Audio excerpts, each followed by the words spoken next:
आणि मुंबईतून एक अपडेट हाती येते। मुंबईतल्या भुलेश्वरच्या राजाच्या आगमन मिरवणुकीत झालेल्या दुर्घटनेत 3 जण जखमी झाल्याची माहिती पोलिसांनी दिली। भुलेश्वरच्या राजाची ही मिरवणूक भायखळ्याहून भुलेश्वरच्या दिशेने निघाली होती। अखिल भुलेश्वर सार्वजनिक गणेशोत्सव मंडळाचा मंडप 50 ते 60 मीटर अंतरावर असताना ही दुर्घटना घडली असं समजतंय। मुंबई पोलीस आणि अग्निशमन दलाची पथकं ही घटनास्थळी दाखल झाली आहेत। आपण याबद्दलचे अपडेट जाणून घ्या। प्रशांत बढे आपल्यासोबत आहे। प्रशांत, मिरवणुकीत दुर्घटना घडल्याचं समजतंय, काय अपडेट मिळतायत?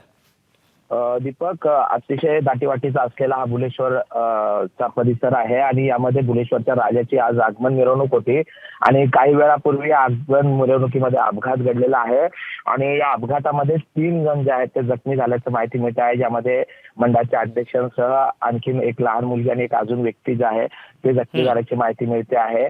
या घटनेनंतर आता घटनास्थळी अग्निशमन दल असेल, स्थानिक पोलीस असेल, राज्य राखीव पोलीस दल असेल, हे सगळे घटनास्थळी आता दाखल आहेत आणि या ठिकाणी अपघातग्रस्त ठिकाणी परिस्थितीवर नियंत्रण मिळवण्याचा प्रयत्न सध्या सुरू असल्याचं पाहायला मिळतंय। दीपक, प्रशांत, धन्यवाद दिलेल्या सविस्तर माहितीबद्दल।